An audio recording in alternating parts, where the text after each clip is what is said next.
Thank you so much, Mohit. It's always a pleasure to be back with Mohit, a man whom I met about a year ago, I think. When for the first time, I think he called me over to a program for familiarizing a book by Mr.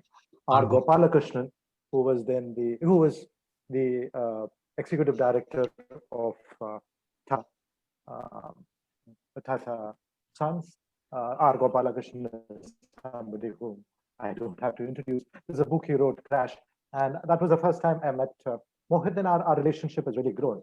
So when he asked me to anchor or coordinate or chair a series like this, all that Kerala chat along the backwaters, I could not say no. It's a pleasure for me. It's a privilege for me.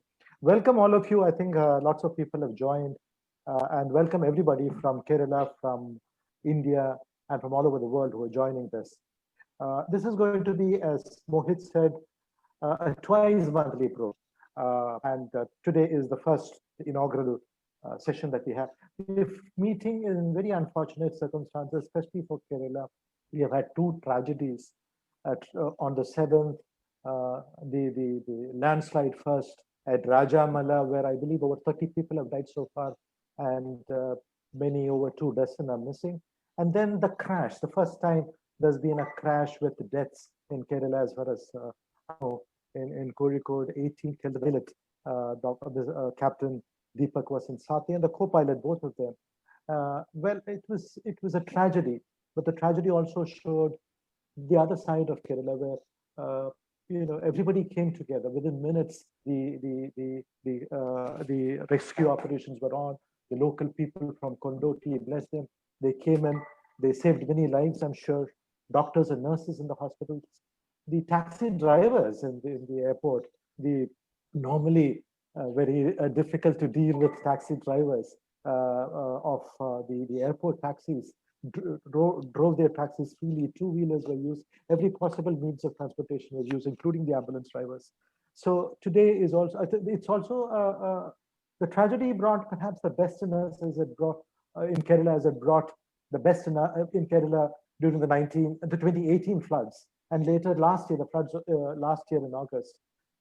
And similarly, the tragedy at Rajamala, where many poor people living on the mountainsides, hillsides, have been killed. It's a great tragedy for us, and it's good that Mohit decided that we should have a minute's silence. We should remember them in our thoughts, in our prayers. This program is going to be an interactive program. I would like comments from all of you, questions to all of us, to your views during the program. We are going to have a Q&A and a session, question and answer session at the end. But when you feel you need to step in, especially at the end of every segment, we've got 3 segments. One segment is on cricket, the other segment is on cuisine, and the third is on cardamom, which is really a segment on spices in Kerala. So after each segment, or whenever you think you want a question, I would welcome a question, anything that a comment, so that this is interactive. I would like it to be a participative sort of interactive sort of program. So please chip in, and I'm sure we can bring you on the screen, and you can ask your questions. We would love that. I would particularly like to thank, before I come to Dr. Raghavan, I'd like to thank the Kerala Museum. Atiti is here, Atiti Nair is here. She is, they're one of the participants. It's co-jointly organized by City Book Leaders, which is led by Mohit, and by the Kerala Museum in Cochin, in Edapalli. Everybody would know it. That is being led by Atiti. So thank you so much for thinking this through and putting us all together in this program. Welcome, Dr. Raghavan. I think it's a pleasure to see you. I mean, in every way, your face is so charming and smiling. Apart from that, you're a doctor. Apart from the fact that you're a cricket enthusiast. Apart from the fact that you are a cricket umpire, which I think you must be perhaps the only bureaucrat, or one of those rare bureaucrats who's also umpired in first-class crickets.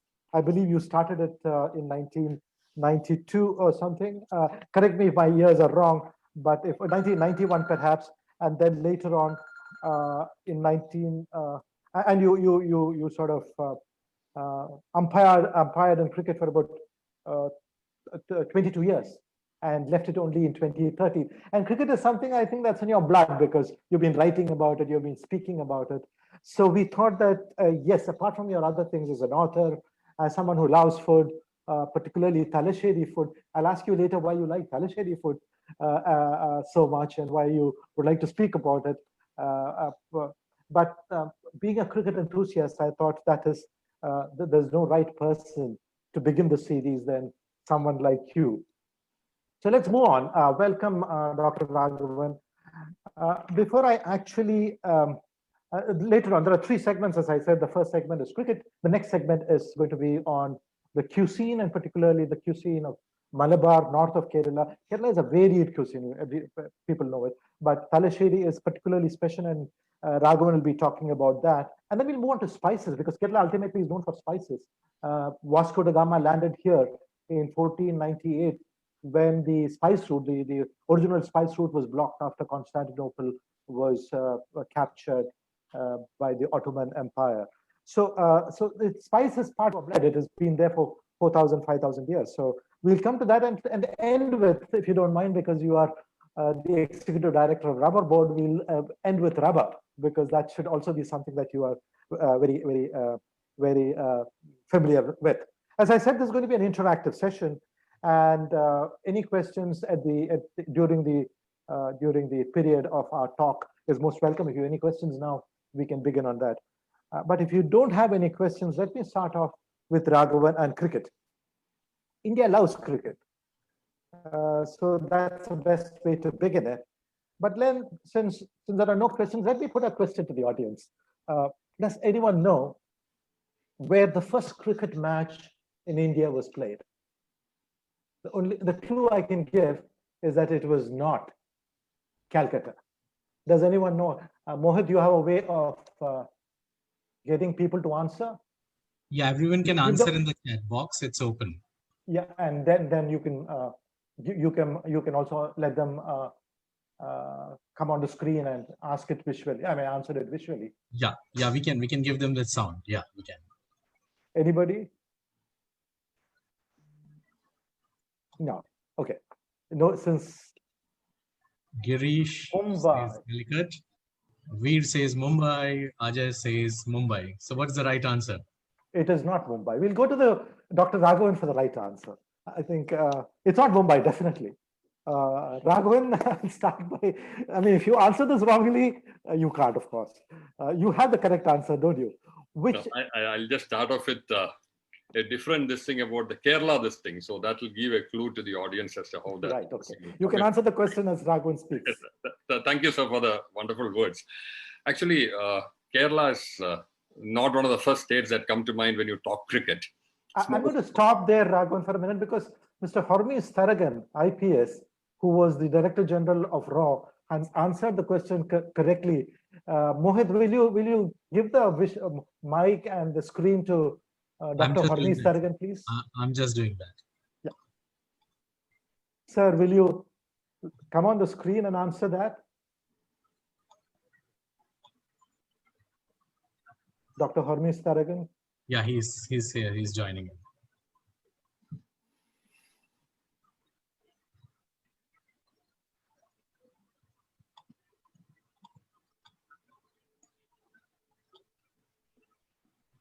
I just noted him to be the panelist. We're just waiting for him to come over. Right.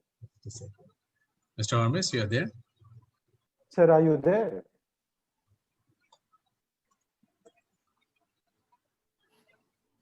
I think some network issue has been dropped. Okay. I guess. Shall we move on to Raghavan again before there's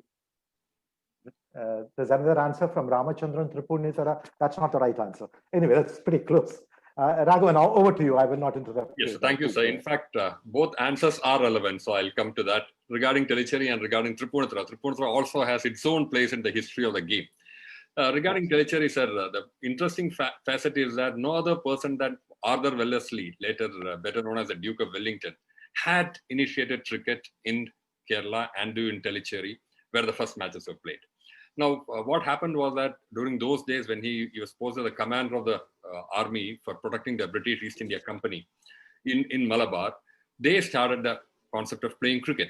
And unlike in other parts where the Brits just played among themselves, here they also tried to involve the locals. Locals, particularly those people who used to wash clothes, the dhobis and those people who used to the laundry work, they were the first people who sort of helped out and then started playing the game. So Kerala, it's like Lagan, is it? Sure. A bit like Lagan. A bit like Lagan. But then, so the cricketing history of Kerala goes back to the early part of the 19th century. So as a mark of that, in 2002, Mr. J.K. Mahindra, who hails from North Kerala, Kannur, he had organized a match between Indian and Sri Lankan. Mr. J.K. Mahindra, who hails from North Kerala, Kannur, a match between India and Sri Lankan side in 2002 at Tellicherry to mark sort of the 200 years of the first match being played.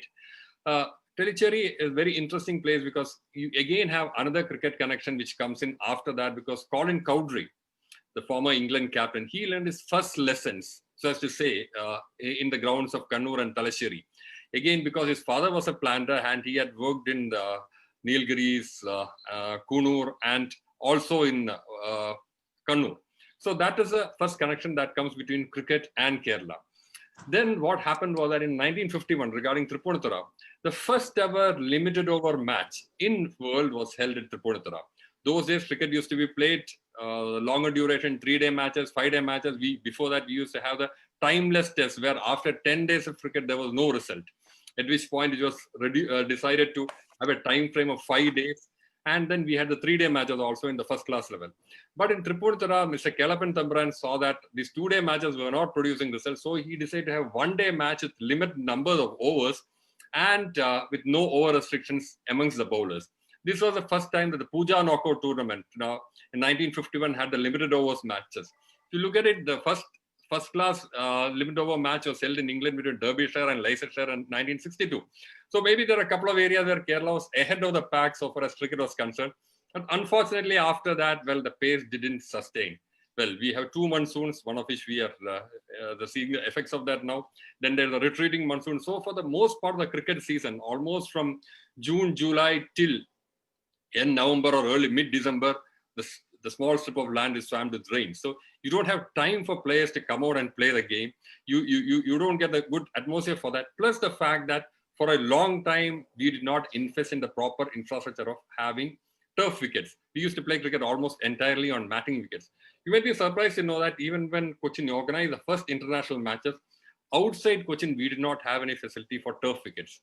When I started umpiring, I did all my umpiring on matting wickets. When I saw turf wicket, it was the first time I umpired a board match. So that sort of limitation, handicap was there for the Kerala players till the early part of the present century, by which time better facilities and amenities came up, and now we are producing better players. So this is what I say, the first match, yes, the first limited over match. So some point in the history where Kerala has definitely contributed. And then player-wise, is as we come along the line, we had, well, there's a player called Balin Pandit. I don't know how many of the present generation would have heard of Balin Pandit. I will interrupt you for a minute there. Dr. Hormis Taragan has joined us. Thank you, sir, for the right answer. Tellicherry is the first town or cricket ground place in India where cricket was played 200 years ago. So thank you so much. Would you like to add to that, Mr. Taragan, Hormis, Dr. Taragan? Dr. Hormis, you will have to unmute yourself. Seems you are muted. You go to, yeah. Thank you. Dr. Hormis, you will have to unmute yourself. Seems you are muted. Yeah, I have unmuted. Can you hear me now? Yes. Thank you. Dr. Hormis, you will have to unmute yourself. Yeah, I just want to mention that I have unmuted. Can you hear me now? Yeah, thank you. Dr. Hormis, you will have to unmute yourself. I think, sir, you are also playing it on your other side. I was one of the organizers of the bicentenary match in 2002 in Tellicherry. I was one of the organizers of the bicentenary match in 2002 in Tellicherry. Thank you. I think we are having some audio issues, so I'll move on back to Raghavan. Raghavan was speaking about Balan Pandit. Balan Pandit was one of the first cricketers of the modern times. I'm not speaking of 200 years ago that that Kerala produced. Before you speak about Balan Pandit, there's something I'd like to tell you, Raghavan. Balan Pandit, my neighbor in the village of Valluvalli, he stayed across the road. Valluvalli is a village where I come from. It is close to Parur. It's between Varapura and Parur. And Balan Pandit was a neighbor, and I used to be in awe of him because I used to play a lot of cricket when I was young. Go ahead, Dr. So, Balan Pandit cut his cricketing teeth outside the state. He played for Kathiawar. In fact, if you look at cricket history, you will find that the highest score by Indian in first-class cricket is 443 by Bhavsaw Nimbalkar. He played for Maharashtra against Kathiawar. And our Balan Pandit was the wicketkeeper of Kathiawar during that match. But after that, once Kerala Cricket Association was formed, Mr. Colonel Godavarma Raja, who was the patron, president, and everything of the association during the early years, he invited Mr. Pandit to come to Kerala and start playing here. And in 1959, he scored 262 runs against Andhra Pradesh, which was the highest score by a Keralite till Sri Kumaran Nair hit a century in the first decade of the present, he hit a triple century in the first decade of the 21st century. So Balan Pandit had contributed a lot. In fact, for a long time, Balan Pandit was Mr. Kerala Cricket. Then we had Mr. J.K. Mahendra coming in, the schoolboys side which went to England in, first ever schoolboys side which went to England in 1967. J.K. Mahendra from Kannur was a member of that. That side is unique in that it had a lot of great players like it had Egna Solkar, it had Surendra Amarnath, Mohindra Amarnath, Saeed Kirmani, and that side did not lose even a match. Surendra Amarnath won the match by hitting 2 sixes in the final over. So he was part of that side. But unfortunately, when it came to Ranji Trophy, again, we couldn't perform much. One was the fact that we had Tamil Nadu, Karnataka, and Hyderabad, three strong sides here. So it was always a competition between Kerala and Andhra who would not become the last in the pool. But as we came to the 80s, we were fortunate to have a very good player who came up, that is Anand Parmanavan. Anand Parmanavan took around 344 wickets in Ranji Trophy, an excellent leg spinner who would have played for India, but for the fact that his career clashed with that of Anil Kumble. If you have somebody like Kumble as a contemporary, then you don't get much of a chance for playing international cricket. But when it came to the present century, Kerala was lucky to have produced a couple of fast bowlers. That is, Tinu Yohannan was the first Malayali to make its debut for Kerala. He did that in 2001, followed by Srishant, who of course is the best known among the Kerala bowlers. But again, one small anecdote. Little known fact is that whenever India has won the Cricket World Cup, 83, London, 2007, South Africa, T20, and 2011 in Mumbai, there was always a Malayali in the squad. Oh, that's we know about Srishant being there in 2007 and 11, but in 1983, there was a Sunil Walson, who was the left-arm fast bowler who played for Delhi. He had its roots in Delhi Cherry. So the idea is that if India wants to win the World Cup, ensure that there's a Malayali in the side. So that is, with that, I'll pass the mic back to you, sir. So that's wonderful. Tell me something. Mahindra doesn't sound like a very Malayali name, but you say he was playing in the Kerala team. Was he a Malayali, or was he somebody who came from outside? No, J.K. Mahendra. J.K. Yeah. Mahendra. You can say Mahendran. It's not Mahendran. He is from Kannur, as a business family. He later settled down in Chennai. Right. Again, one more facet which I would like to point out before I conclude on the cricket part is that earlier cricketers from Kerala used to go and play in Chennai because we didn't have turf wickets. Then Tinu and Srishant had their training in the Pace Foundation set up by MRF for training fast bowlers. So Kerala cricket always was sustained by the infrastructure that was there in outside the state. But Sanju Samson is sort of the first player who has come from Delhi. He's had his early cricketing lessons in Delhi, but he made Trivandrum his home. So if Sanju gets, he's already on the fringes of the Indian side. He has played matches for the side also. But once he becomes a full-time player, which I hope will happen soon, he will become the first player who has come in the reverse way of came to Kerala, played for the state, utilized infrastructure here, and the first batsman sort of to reach the Indian side. As a he's also a wicketkeeper. So I would say that Kerala is coming of age so far as cricket is concerned, and more players should be playing for the country soon. Raghavan, there's a question from Sri Kumar Raghavan, your namesake. What would be the reason why Keralites don't fare well in national cricket despite the early initiatives we have had? We have a 200-year-old history, but what happened? The first reason is what I would say, because earlier the cricket season would be from, let's say, from July, August till February. And the Ranji Trophy, the first class cricket, most of the initial matches would get over by November, December, by which time Kerala would not have recovered from the monsoons. That was point one. Second, we didn't have proper infrastructure. See, we need to have good infrastructure to have the game played, to play the game at the highest level. As I said, we didn't have turf wickets. Third, and most important, we didn't have patrons for the game. Anyone who plays the game would want to get a job to sustain his livelihood. In Kerala, except for State Bank of Travancore, none of the others, public sector organizations, had really sponsored or promoted cricket. If you go to Chennai, you find that you have India Pistons, you have India Cements, you have various sites. You go to Bombay, almost all the club cricketers there are sponsored by or they get job in the various companies that have promoted cricket. So these are the three reasons why cricketers, people who had a fascination for cricket, did not take for the game. To take football, Kerala Police has been promoting football players. They had good side. They've given jobs to the state level and national level players. Customs and Excise has promoted basketball and volleyball. BPCL, another company, has promoted volleyball and basketball. So, but when it came to cricket, there weren't any major patrons for the game in the public sector. And with private sector being so small in the state, you didn't find many takers for the game. So these are the reasons why there were many people who wanted to make cricket their livelihood and go forward with the game. Just to recognize that Stephen and Arun Kharipal have both answered Talasheri is the right answer before you mentioned it. So good for them. Mohit, if you're giving any gifts, this is a good, you should be giving gifts to those who answered it right. You're in the God's own country. The gods are showering us all their blessings. Yeah, thank you so much. Talking about the infrastructure, Raghavan, in Chennai, I grew up in Chennai. So I grew up with cricket, playing cricket, using a tennis ball. And we didn't have TV those days. It was all radio, and the commentary was on radio. And we had these commentators Chakrapani. I don't know whether you know him. You may not remember him.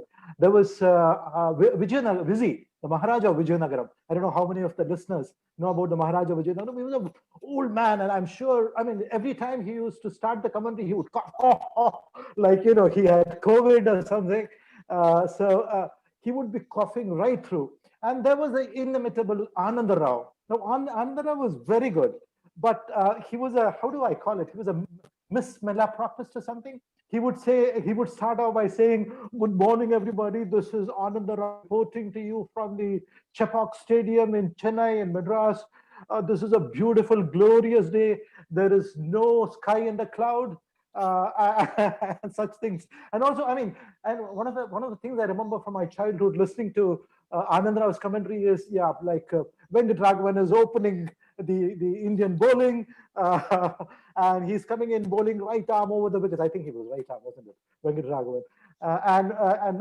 And that's a beautiful ball, and Jan Redpath has driven it all along the ground for a glorious six. So that's sort of a thing. So I mean, it must be before your days, but then of course now we have IPL and minute by minute. So why do you? Tino Johanan is the son of a famous athlete, isn't he? Can you shed some light on that? Tino Johanan is the son of T.C. Johanan. In fact, when you come to T.C. Johanan, you have to speak about the great athletic heritage of Kerala. T.C. Johanan was a person who first crossed the 8-meter barriers in long jump. He jumped 8.07 meters in Tehran Asiad in 1974, and he was ranked as a medal prospect for the Montreal Olympics. Unfortunately, he sustained a major injury at Patiala after the Olympics, so his career was cut short. Otherwise, with better facilities, probably he would have won an Olympic medal. And as luck would have his, Tinu, son of the great long jumper, took up cricket, and he was identified quite early. But when you look at the other side of it, Kerala has produced a large number of athletes, particularly female athletes. You have P.T. Usha, M.D. Valsamma, had Padmini Thomas. Now, so many of them had come from Kerala who have won laurels for the country, Shiny Wilson. So athletics always had a special place in the heart of Malayali. So we had an endless supply of athletes during the 70s and 80s who had brought laurels for the state. Just before we close, I would just like to add one more bit, is that Kerala had produced a good number of cricket administrators also. We had S.K. Nair, who became the secretary of the board. We had Mr. T.C. Matthew, who became the vice president. Now Mr. Jayesh George is there as the joint secretary. So on the administration side, Kerala has come up well. And of course, as umpires, there are 3 of us who have made it to a panel, along with Mr. Anand Parmanavan, who is doing quite well as an umpire after his playing days. So that would be my roundup of Kerala cricket. We are all good administrators, aren't we? That's a joke. Now, there's a question from Srikumar Raghavan again, your namesake. He asks, why is it that the rubber board has not promoted sports in Kerala? Well, I wouldn't be able to comment on why the board hasn't promoted sports in Kerala, but maybe it was not one of it. It is an autonomous body under the central government. So you have restrictions because normally for the sports quota, there is 5% of the vacancies are kept for sportsmen to come in. So the numbers would not have been sufficient to have a good side, whether it is cricket or football. I wouldn't be able to comment on that at this juncture, but as public sector organizations are much better placed to promote sports and government departments than autonomous bodies. Thank you. I know he meant it as as a, how do you call it these days, a trick question. But anyway, thank you so much, Srikumar Raghavan. There's a bit of an information from Admiral Muralidharan. Admiral says that K. Bhaskar was another Keralite. I think he played under Pataudi, an unofficial test against Sri Lanka. You would be able to shed more light on that, wouldn't you? Yes, he had done that. So K. Bhaskar is another player who had done that, but his relationship with Kerala cricket has not been the strongest one. So that is why we don't consider him, though he has played in an unofficial test on that, which is the reason why he doesn't figure in many of the Kerala Cricket Association records or any of this thing connected with Kerala cricket. So which is the reason for that. So yes, he was certainly there on that. We spoke about the past and we spoke about the present. Let's look at the future. Well, you think players like Sanju Samson and others have a future? He's played in, I believe, about 81 IPL. But what is his future in Test cricket, in one day, and so on? No, right now the way in which cricket is played, that is still the pre-COVID days. Basically, there's so much of international cricket being played that the manner in which players could reach the national reckoning was through the India air route. So you get earlier someone had to score runs in Ranji Trophy, Dilip Trophy, and to make it to a national side. Now IPL offers an easy opportunity to showcase your talent. So the flip side is that though you get that this thing, if you are a person whose game is more attuned for the longer duration, you won't get the attention there. Now Sanju is in a good position because he has done well in Ranji Trophy, he has done well in IPL, and now there is you have a limited number of slots in the side. You have Rishabh Pant there. Prithiman Saha is the main keeper as far as test matches is concerned. Rishabh Pant has come in a big way. So Sanju certainly is in with a chance. So it's all just a question of doing well in one season and then taking the momentum forward.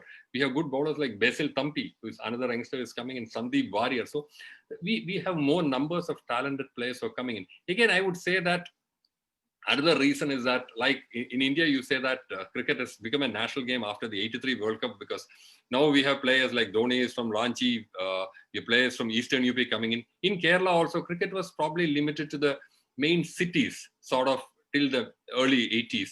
But now you find that cricket is played even the smallest of villages. So the talent pool has also got bigger.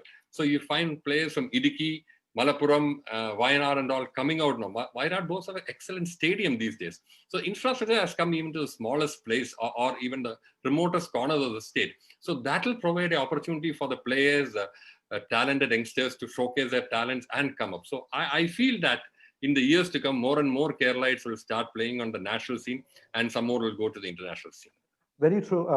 What you said about cricket not being played by, being played in the villages. Now, Valluvalli, where Balan Pandit and I come from, that's a village.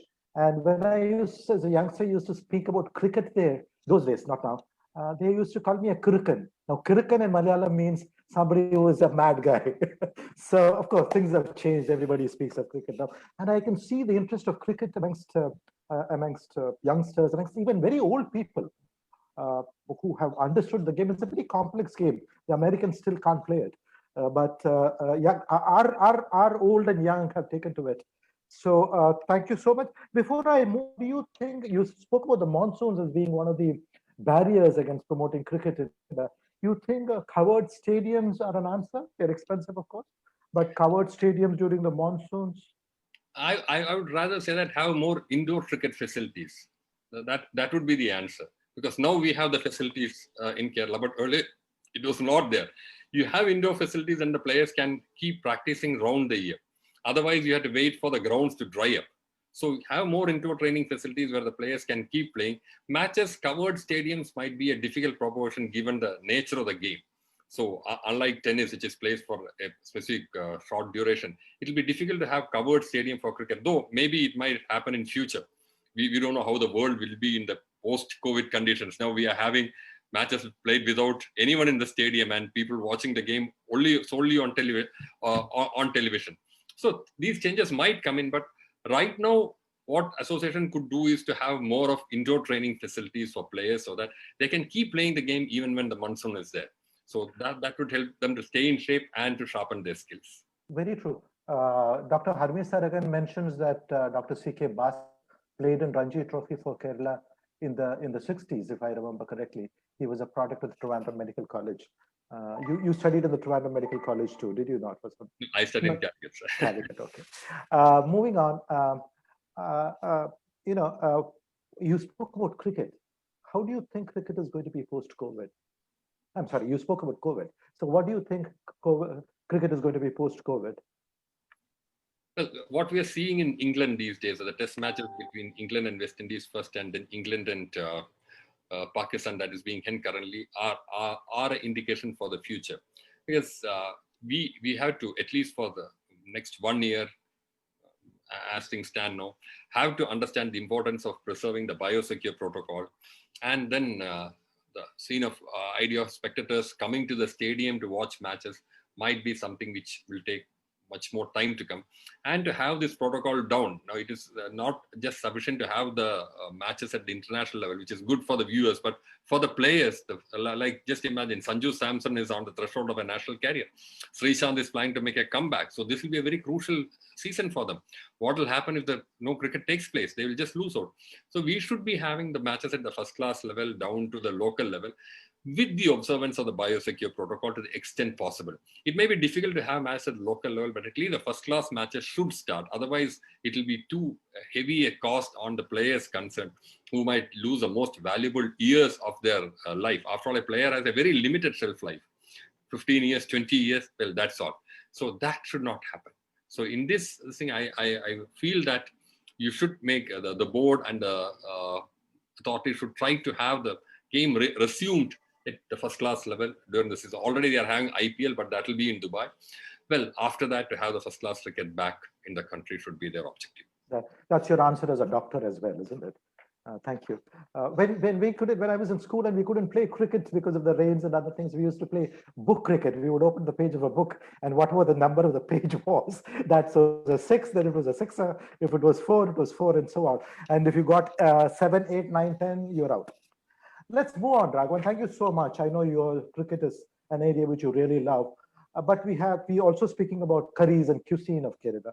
Now, for those who don't know, those who are from outside the state, Kerala is a completely variant cuisine. It's very different from the rest of the country. It's a coastal cuisine. It's a vegetarian cuisine. It's a meat-based cuisine. It's a fish-based cuisine, because we eat almost everything that happens to move, except of course like the Chinese. We don't eat snakes and things, but otherwise most of the things. So, and we have our own traditional, putu kadala. Putu is something like, I don't know how to describe it for non-Malayalis. It's a rice-based steamed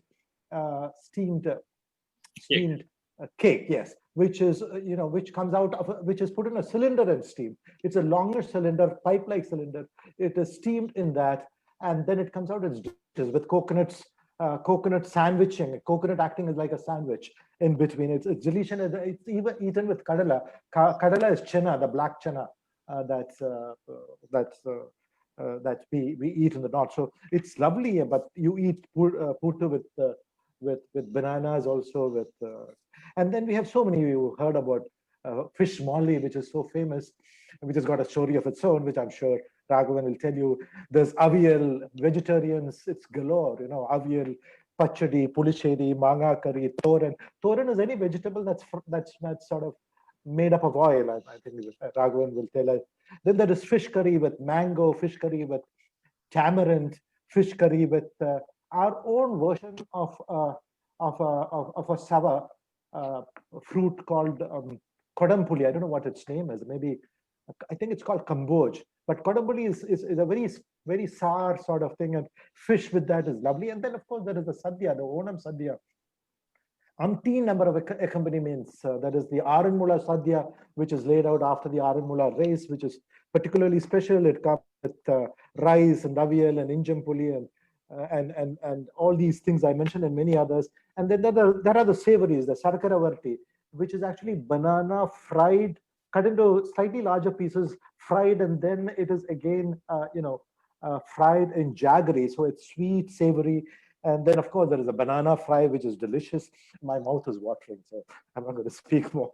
And I think it'll go on for endlessly. Raghavan, you said you would speak about the Talasheri cuisine.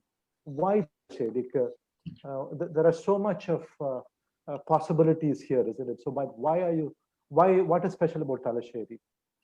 I thought of talking about Talasheri because that sort of characterizes the discussion we are having today. When go from cricket to spices to curries, Talasheri stays as a common platform. When I say Talasheri, I mean the Malabar as a whole. But because cricket originated in Talasheri, I thought that will be the area from which you can start. Wonderful. Sir, as you said that it's a varied and it's an eclectic taste that the Malayalis have when it comes to food. When you see the landscape, you find it dominated by rivers, so fish, rice, coconut. So you'll expect that the food habits will linger around the rice, fish and coconuts, but that's not so. Probably that is because of the fact that Keralites have been in touch with the outside world from time immemorial, trading of spices. So if you look at it, you look at the North Kerala cuisine, you have something called the biryani, which has come in. Of course, biryani is now that's universally known. People all over the country, maybe all over the world take it. But what happens is that this is essentially a Persian dish which has come to Kerala very olden times. And it's a mix of the Arab cooking and the Kerala spices, which is what makes the Talacheri cuisine so unique. Find the sort of rice that is used there is not the basmati rice, it's something called the kaima rice, it's a smaller sort of variant of rice. So this is what makes it unique. So you have a very meat-based cuisine which comes out of that place. You have delicacies made out of egg, muttamala. You have delicacies made with sweets, unnakai, made out of banana. And most importantly, it is Talacheri which has given us the first top-class bakeries in the state. As a child growing up in Cochin, I was born and brought up at Cochin Bakery.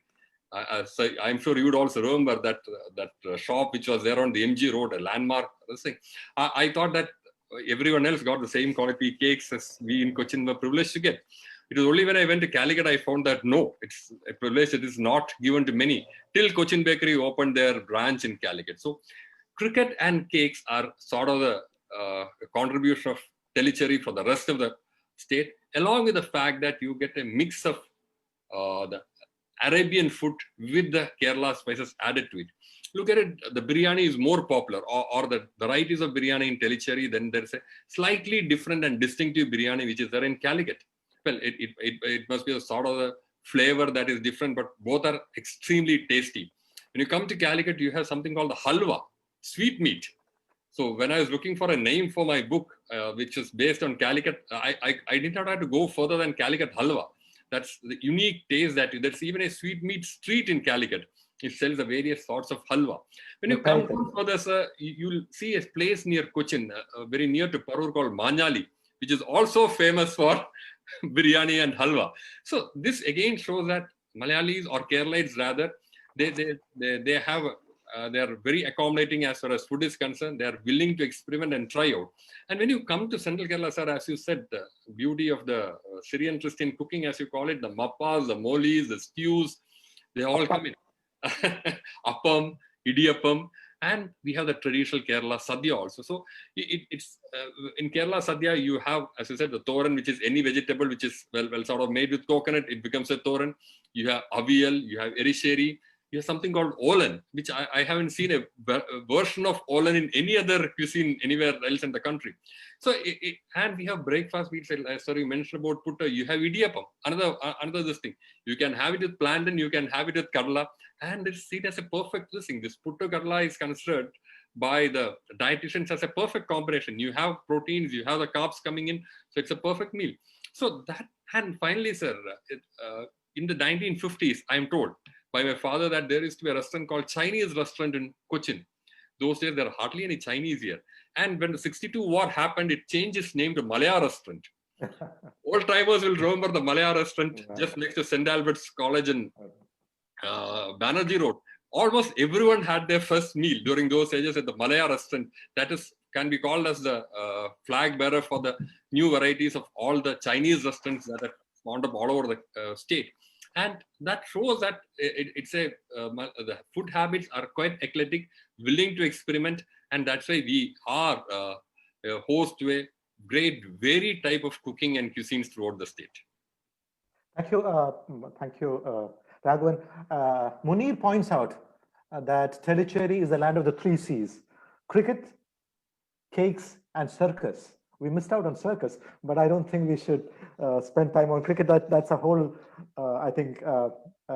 whole episode by itself. And then he goes on to say that Tellicherry cuisine has closer ties with Persian cuisine than Arab cuisine. Muttamala has a Portuguese origin. I've got a couple of questions for you. Why is it called these days you spoke of biryani and you see these shops saying Talasheri Dum Biryani. Now, what is Talasheri Dum Biryani? I thought there were a contradiction in terms of, Talasheri South and Dum being North Indian. There's Talasheri Dum Biryani. And there's also these days I hear about, Kuliki Sarbat. Talasheri Kuliki Sarbat. I don't know what Talasheri Kuliki Sarbat. Kuliki I know means shake. Sarbat is Sharbat. But why Talasheri Kuliki Sarbat? And Kuliki Sarbat. It's like, James Bond saying his... what is it? His should be served shaken, not stirred. So it's like that. This should be shaken. Your comments on that? I'd just like to say, I cannot understand this Talasheri Dum Biryani, because I suppose for anyone to sell a good food product, you put the prefix Talasheri, it would sell. That's the reputation of the place so far as good food is concerned. So that's one thing. Again, for Sarbat, I would just like to add one thing here. As a person who studied in Calicut, I would say the best sarbat in the state comes in Calicut. There's something called the milk sarbat, which if you want to go to a shop, it's a very small shop in Kannur Road. You'll have to wait for at least 20 minutes to clear the queue and reach up to the shopkeeper who will make the combination of the milk and the sarbat, and a very refreshing drink. So you have all types of food which is there in the various parts. And the point is that gently it is healthy, and gently you find that it's varied and extremely tasty. What is Kurimanti? But before that, there is a very important point from Sankita Bhattnagar. She says, can you please highlight the influence of Ayurveda on Kerala cuisine? Very interesting question. I remember when I was young, we had this, we were basically till I was like 14, 15, it was only Ayurveda. We never went to an English doctor. And there were these lovely arishtams, Dashamula arishtam. And then there was this Ajamamsa Rasayanam, which is a Rasayanam made out of Ajamamsam as sheep meat. So they are not really cuisine, but then what is the link between Ayurveda and cuisine? Ayurveda is a sort of system of medicine where you have a balance between the 3 systems. So it shows that whenever there's a treatment, it's mandatory that the person should follow a particular diet. So Ayurvedic diet is different from the regular diet. So they will say that these diseases should be like they don't recommend the use of chilies in the diet, so that it's a lesser load, or the gastric juice production is lesser. So it tries to bring out the balance within the body. So Ayurveda is essentially vegetarian. The diet is essentially vegetarian. The quantity of food is certainly limited, and it is rather bland. So it sort of helps to cleanse out the system. Basically, whatever the wonderful food that you have, ultimately they add to a sort of, they add to cholesterol, they add to the various other things that can lead to various diseases. The first and foremost is to have your system clean. So Ayurvedic food, Ayurvedic cuisine is not like that, but what are the food recommended during Ayurveda treatment is ensure to see that the body is cleansed of all the ill effects of eating the various foods which can be damaging to your body. 1. 2, to keep the body in such a condition so that there's a perfect balance between the various systems, which is the base of the Ayurvedic treatment. 2 points which has been pointed out here. One is that Dr. Hormiz Taragan tells us that he's been told that the Chinese chili chicken was actually invented in the Malaya restaurant that you referred to. Is that possible? But before that, let me also point out that Sangeeta's question is very appropriate. Sangeeta Bhatnagar is a very noted author. She is also an expert on food. So thank you, Sangeeta, for that.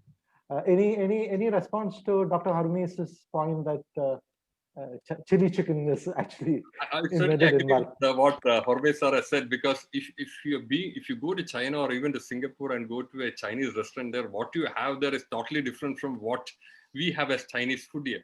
Because what Malaya restaurants succeed in doing was to make the Chinese food adaptable to the Malayali palate. So yes, chili chicken of the sort that we have here would certainly not be there in China or in any other part of the world. Because at that point of time, if you remember, during the 1915, Chinese population was basically in Bengal. You had those pockets in Calcutta where they had a particular type of Chinese cooking. I think it's a tangdi or something that they call that. So that is different from what you have in Kerala. So Kerala, the Chinese cooking has been fathered by the great chef in Malaya restaurant who could understand what the Malayali palate wanted. It was not for international clientele. It was just for the local clientele that the food was made. So I'm sure that you won't get this form of Chinese chili chicken anywhere else in the world, but for those who have been taught by the great cook in Malaya restaurant. We have a lot of connections with China, especially in cuisine. We have the China Chatti, which is a Chinese wok, and we call it China Chatti means Chinese frying pan, and we have the Chinese fishing net, the China Wala. So there are a lot of Chinese connections. Maybe that's the links between China and Kerala. The bad days to have an episode on it, but perhaps we should think about it. But before we move on, what is Kuri Mandi? I've seen this Kuri Mandi everywhere, but I've not really understood it. What is that? Is that a form of dum biryani? I'll admit my ignorance about that, sir. Kuri Mandi is something which I wouldn't want to venture into something which I haven't yet had this interest. It is quite. There are two types which have recently come. One is a Taimur Kachi biryani, and the second is a Kuri Mandi biryani, which is seen popularly. I wouldn't be able to comment on that because I haven't yet had this thing of having it. So, actually. Dr. Raghavan, I feel so happy that you're not able to answer at least one question on cuisine. But there's an interesting point from Munir who says that dum biryani means in the final stages of cooking, the vessel is heated from both above and below. Kerala Chinese is a very spicy, original Chinese cuisine, is not spicy. Thank you so much, Munir, for that. Before I move on, what do you think are going to be the innovations in Kerala cooking, Malabar cooking in the future with all those takeaways, COVID coming in and spoiling the fun of eating in a restaurant? What are going to be the innovations? Is the kitchen going to disappear from a Kerala household? Yes. 30 years from now, you'll have houses without kitchens.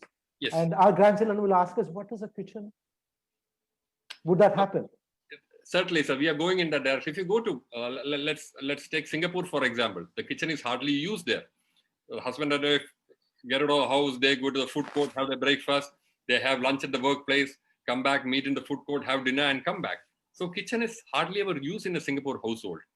So the similar thing would gradually happen in Kerala, because when I went to Trivandrum in the early 1970s, there are hardly any hotel except for Muscat. One or two restaurants there. But if you go to Trivandrum now, the place is full of restaurants. Cochin always had that. And even the smallest place, if you drive from Ernakulam to Kochi, for example, you find the places, the entire road is dotted with restaurants on both sides, serving all sorts of vegetarian, non-vegetarian, Chinese, the various combinations that are available there. All this indicates that there's a good clientele for food. So people are eating out more and more. So the kitchen, as we see it, as what probably our parents saw it, would gradually disappear. And cooking would be done only for the bare minimal, this thing would be done. As it is for Onam, Vishu and all, what do? A lot of families who still ask for the sadhya to be catered. So outside catering, the use of institutions like Swiggy, Zomato, takeaways, eating out, all this will be more popular. And we probably would lead the country towards a situation where the kitchen becomes sort of area which is not frequented very commonly. That would be a terrible day. I hope it doesn't happen. I think we should call a hartal against against having closing down kitchens. No, certainly. I mean, kitchen is a we should not let that happen. A kitchen is what also bonds the family, I think, and all those lovely food coming out from there. There's Anuradha Puri telling us that not to forget the Grand Hotel on MG Road. Thank you so much, Anuradha, for that. And before I move on, let me just point out two things. That our next episode is going to be on the 22nd, which is a Saturday. So we'll have people from the more people from the Gulf areas on the 22nd of this month, 22nd August, Saturday at 8 p.m. And our guest is going to be Alphonse Kandanthanam, former minister in charge of tourism and presently MP. And of course, he's a former IAS officer himself. Alphonse Kandanthanam will be talking to us about Munnar and the mountains. The word Malayalam means, Mala means mountains, Ara means rivers. And so Malayalam, the language of Kerala, is the language of the mountains and rivers. And Alphonse will speak to us on Munnar and the mountains. I'm sure it's going to be very interesting. Just thought I'd flag it for you before I move on to the next part of it, which is that there's a question from, I think it's Sethuraman. What are your views on other Far Eastern cuisine from Thailand, Vietnam, and Burma vis-a-vis Chinese? We thought this was a Kerala-based program, but Kerala has so many links with the Far East. Very quickly, if you can answer that. Yes, all these are unique in their own respects. Thailand, yes, lot more use of coconut milk, so that makes it particularly tasty for the Malayali palate. You have the Indonesian food, again, very similar. You have restaurants in Cochin which serve Indonesian food and Malaysian food. Burmese is slightly more different, again, rice-based. So all these are similar to, but distinct from what you see as a Chinese cuisine. So that is what I would say. They're all, if you look at a family, you can say that they are cousins of the main Chinese cuisine that comes in. Tasty, yes, definitely. Distinct, different, but then they have their umbilical cords, the Chinese cooking. That is how. Thank you so much. We forgot one important Kerala food, kappa, tapioca. Oh, tapioca is our favorite. We have it for breakfast, lunch, dinner. So let's have a mention of that also. Kappa is tapioca, cassava. It's a lovely food. It's full of starch. We make so much of food. I mean, it's so delicious. My mouth is again watering. Raghavan, your take on kappa? Again, another unique one. The kappa fish curry is a combination, like puttu karla, which is nutritionally supposed to be a perfect combination. Kappa has a very interesting history. That the cultivation of this was promoted by the Trivandrum royal family as a healthy substitute for rice. So this is one of those foods which had royal patronage and came in, but over a period, at one point it was supposed to be used only by the labor class, but now it has again got a celebrity status because a lot of people actually love kappa and fish curry. So kappa is unique. Now you have even kappa biryani going in, and kappa with the various comedy. I mentioned about kappa with fish curry, but kappa with chambandi. Chambandi is actually grated onions and chilies. Kappa with chambandi or chutney, and then kappa with any sort of meat preparation, chicken, mutton, beef. All these are going on. But kappa is, it can, Malayalis can safely consider kappa to be a substitute for rice on any day for any meal. Before we move on, I'm going to launch a protest, Raghavan. I hate calling what we from Angamali, Ullu, Trichur, etc. used to call kappa erachi. Calling it kappa biryani is terrible.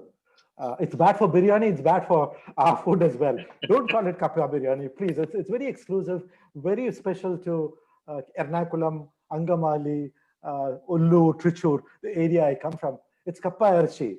I mean, it could be any erachi. Erachi means meat. It could be any form of meat. It could be chicken. It could be mutton. It could be beef. It could be anything. It could be pork. But it's kappa. It's not. Let's not call. It's detrimental to both biryani and to what we eat with kappa. Thank you so much. I think we'll move on. We spoke of cuisine, and cuisine leads us to spices. Kerala is famous for its spices. We are part of the spice coast. 5,000 years ago, I believe, spices was a part of what attracted people to Kerala, and of course, people like Pliny the Elder, Ptolemy, etc. have written about it. Now, spices, there are so many spices in Kerala. So let me ask a question again to the audience. What is known as the king of spices? Anybody? And the queen of spices? The king of spices and the queen of spices. Anyone? You can write your answer and Mohit will give you a gift. Will you, Mohit?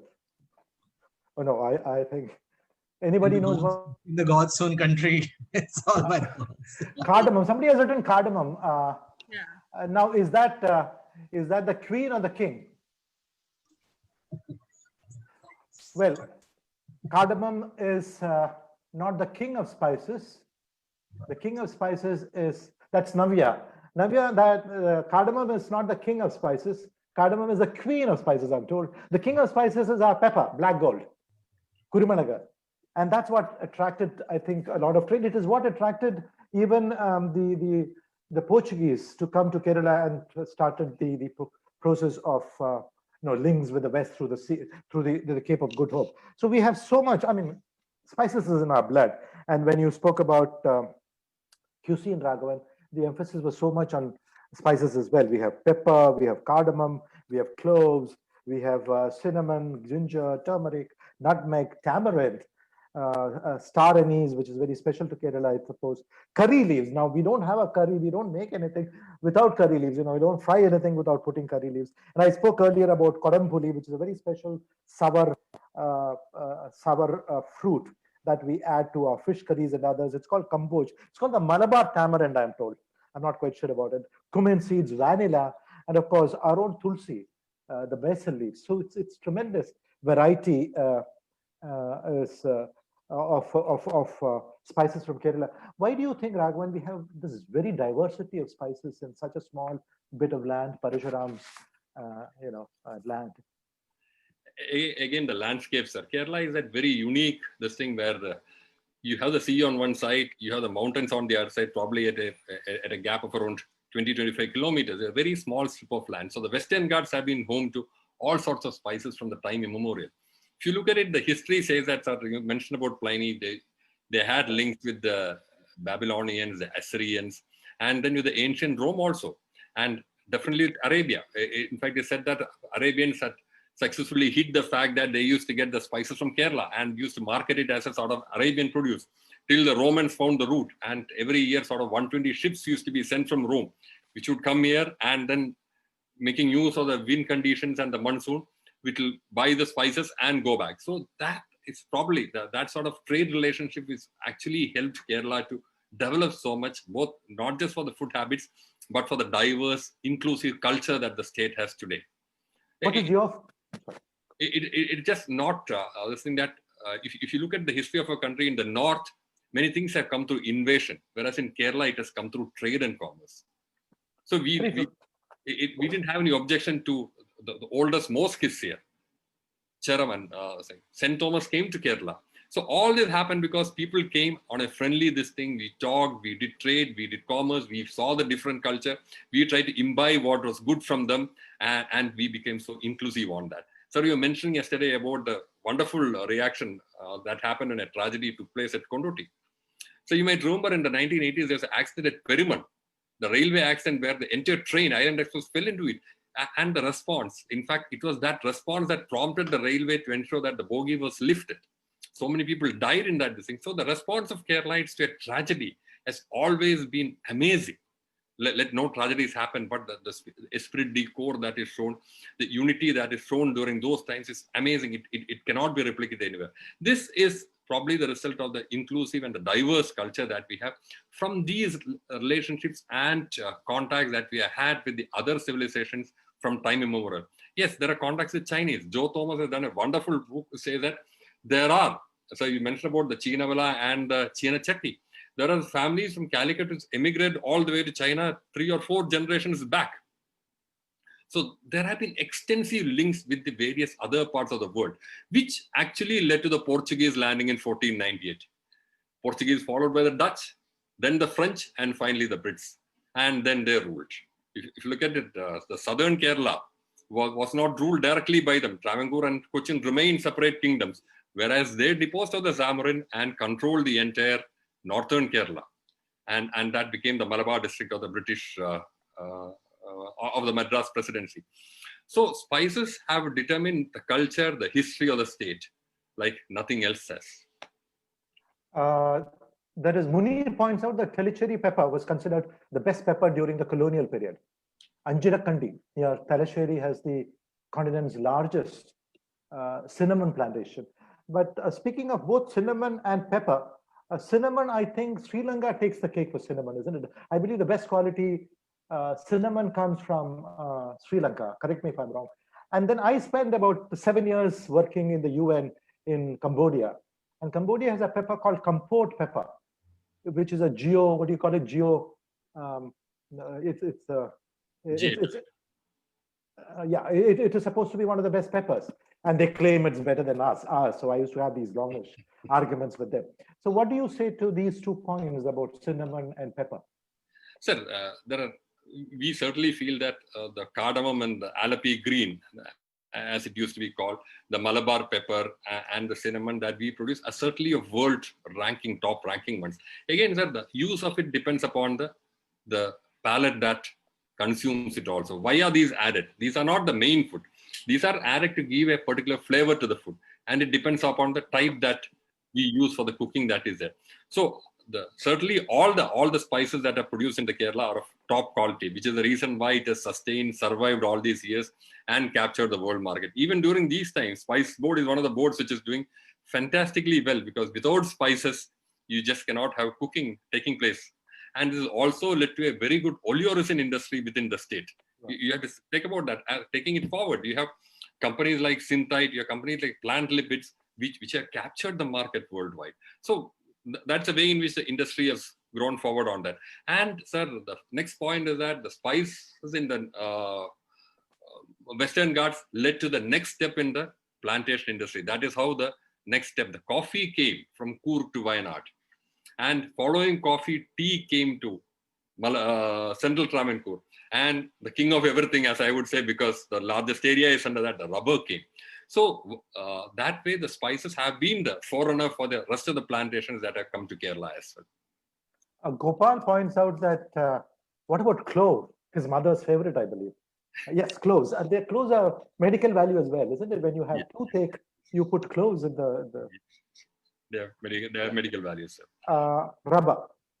Tea. Tea is what makes Munnar so beautiful, and Munnar is what Alphonse is going to speak about. And the mountains of Kerala is what Alphonse is going to speak about on the 22nd Saturday, 8 p.m., not 7, because he normally goes out and exercise and things, I believe.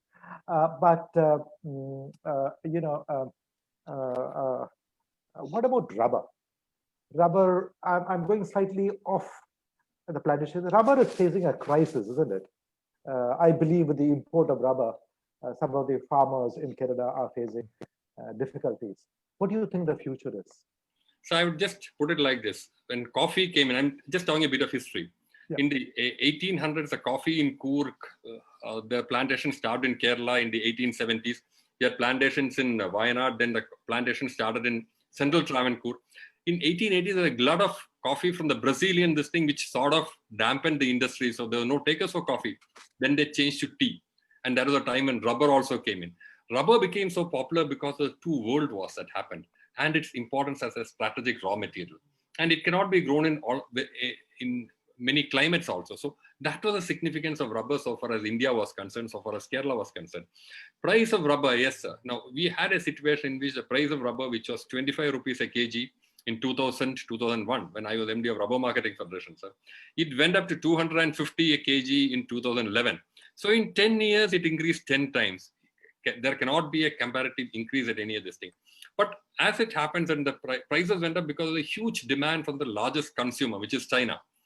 But Chinese economy after 2010 slowed down, and China also started planting rubber and cultivating rubber. China did not have any rubber, but in early 2000, they started on a massive spree of rubber cultivation. So there was excess supply over demand, which caused the prices to fall. Prices these days are in the range of 130 to 135, which certainly is much lower when you look at the all-time high of 250. So that has led to a lot of people just leaving the plantations untapped. One more reason is that there are a lot of people who don't depend solely on rubber for their livelihood. The second generation, third generation would have moved out.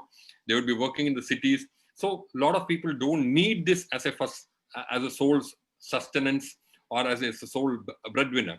The prices are certainly low. I wouldn't dispute the fact. But when prices are low, you have to take a combination of how can you bring down the cost of production, which is one area which agencies are focusing on to ensure that there is weekly tapping. There can be pooling of tappers to form tappers banks so that you don't have to have a full-time tapper yourself, just like what you do with the carpool, the drivers clubs. So this is a sort of thing that could be done to bring down the cost of production. Tap once a week, use a tappers bank so the cost of production comes down, and to encourage self-tapping wherever possible so that the cost of production is kept low and it still remains a viable business. Thank you very much. I think we have been overshooting our time. We thought of 1 hour. It's about 75 minutes now. But from Houston, I think, no, from Dallas, Roy Arikel from the US says, will it be an exaggeration if you say the American continent was discovered by the cuisine-driven Kerala spices and Native Americans got an Indian title? Is that correct? Could we say that? Again, I had to confess my ignorance, though I'd like to believe that. You know what? I think what he points out is that Columbus tried to discover India for getting the spices, and then he went on and discovered the US. So the discovery of the US is because of Kerala spices. Stretching it a bit, but I think there's a bit of a logic in it, isn't it? Yes. Thank you so much. Before I conclude, you see, when I was young, if I got a cold, or if any of us got a cold or a fever, my mother and grandmother used to say that that's because I went somewhere else and drank the water or bathed in the water, which was different, say, example, in Chennai than the water at Kerala. So I find this beautiful, this question from, I think it's from Arundhati Puri, who says, absolutely agree that water from Kerala is what makes it all special. Even when I have a simple appam and stew, the taste of the water and the coconut makes it different from what we have in Bangalore and Delhi. Is that so, Raghavan? So the water definitely makes a difference. So why are the Scotch whiskey so popular? It's the water that is there in Scotland, which makes a difference to that. So water definitely adds to the taste of anything that is cooked in. And the water that we get in, we're extremely lucky that there's a land blessed with rivers, which you cannot think of any other strip of land which has so many rivers and which is so fertile and which is so green. So it's for this reason that we call it the God's own country.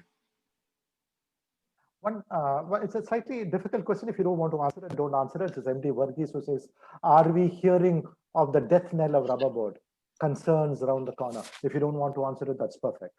No, I would say it is not correct. They're not really concerned on that. There are no death knells either for the rubber board or for the rubber industry.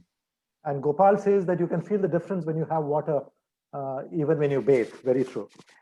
So there we are. Before I conclude, I think it's been a longish thing, and I think it was worth it. If you want a formal question session answer to this, we can. But before that, let me make this, people wondering why I'm wearing this sort of a shawl.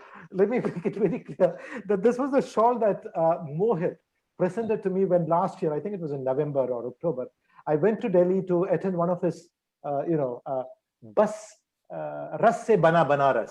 Ras mane ras, se bana Banaras. Banaras is made of ras. That was a program which brought Banaras, Varanasi to Delhi. And then he asked me to speak. I think I was one of the first speakers.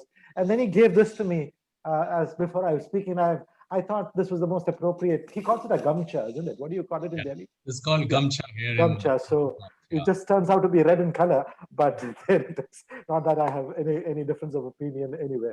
So, but I thought this is why I'm wearing this shawl, because he gave it to me. It's been a very interesting session, Dr. Raghavan. You not only know a lot, you know so much about cricket, about cuisine, about spices and rubber. You are able to express it so wonderfully well. You keep the audience, enlivened. You keep us on our toes, and you kept me on my toes because I had to be careful about the questions I asked you, and you were able to answer. You answered almost everything. Thank you so much. Before I hand over the mic to Mohit and Aditi, let me say a big thank you to Raghavan A big thank you to Mohit and Aditi, and a big thank you to everybody who was present here. I think it was a very, I mean, it was a very energetic session for me. I don't know how you guys found it, but I think I feel very enlivened now because of Raghavan and because of all your questions and because of this wonderful audience. Thank you so much. Again, I'm closing my part of it by remembering those who died in the air crash, those who are lying injured still, those who helped them, and those who have died at Rajamala in Idukki district. Some of them are still buried. Let's pray for them. Over to you, Mohit, and then. Thank you very much, Mr. Joseph and Dr. Raghavan. It was truly like traveling across the vertical state of Kerala, and as you call the Malabar, the Malay, and there's so many stories that we look forward in this series. And of course, our next session is going to be as interesting, and we will cover up some more facts. But while the culture and the heritage is being preserved in the state of Kerala, Aditi, as the museum director of Kerala Museum, is playing a very vital role with what all can happen. And if you ever happen to go to Cochin, you should stay and be there and spend time at the museum. And for that, Aditi will have to introduce to what all are the possibilities. Aditi, over to you. So thank you all a lot. I think this was a very, very exciting session. We covered everything that's so dear to Malayalis. I think I can tell you that, you know, my husband's mother-in-law, who was crazy about cooking, has left a legacy of recipes. And, you know, she used to sit and listen to the radio because she was crazy about cricket. And those days, all you could hear, you know, was on the radio about the commentary that you're talking about.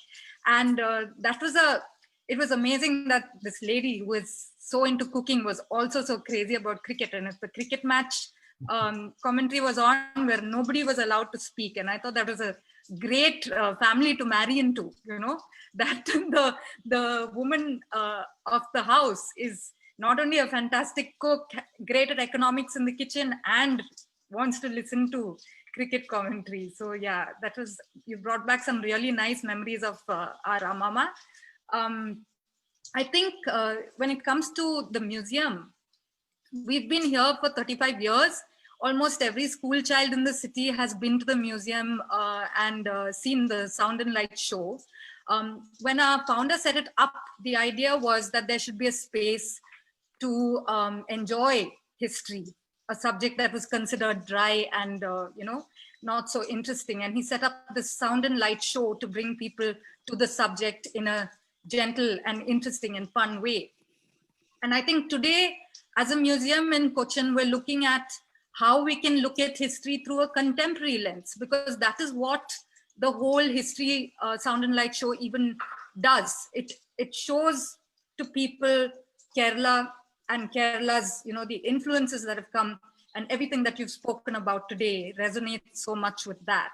I think that's so important to our identity here, that, you know, we see, and it's evidenced through all of these traces that are left in our cuisine, in our culture, in our everything from our clothes to so it's very interesting that you're wearing this scarf today, and you're, you know, I think that's a sign that, you know, a Malayali is ready to don this completely foreign. Having said that, I'm half Bengali, so Gamcha is very much, very much something that I would know. So yeah. So I think it's been a very exciting session. I would really like to thank both of you. Dr. Raghavan, we've seen you running on the streets of Cochin, and the rain, I'm sure, doesn't deter you with the run. So I think, just like you all said, during this time when it's so difficult to process all of this, one tragedy after the other, I think coming together to discuss things that are dear to us, that enliven, that bring us comfort, is very important. And I think this session really did that for me, and for many of us who, I see that your audience has had so many great comments coming in, and I think it's something that's been very, very successful, very, very nice evening that we've had together. So thank you all, especially people who've taken the time to come and listen to all of us here. I think it's been really nice. Thank you very much, Aditi. With this, we sign off to a lovely, beautiful evening here. Have a lovely Sunday dinner at home. Try trying something that you just heard. I've been drooling about it and I've been dreaming about it. It's truly fascinating. We all will meet again on 22nd. Meanwhile, you can follow the page of City Book Leaders as well as the Kerala Museum. Or even you can follow Mr. MP Joseph's page, because there's a lot of information that you can see. And for our lovely host who did it, and to our such a dynamic and fast-paced guest, I must say. Keep running, sir, and bless everyone out here. Thank you very much. Thank you, Aditi. Thank you, Ridhima. Thank you, Girish, and all the other colleagues who could join in. Take out your time. Thank you very much. Thank you, Dr. Raghavan, especially. Thank you, sir. Thank you very much.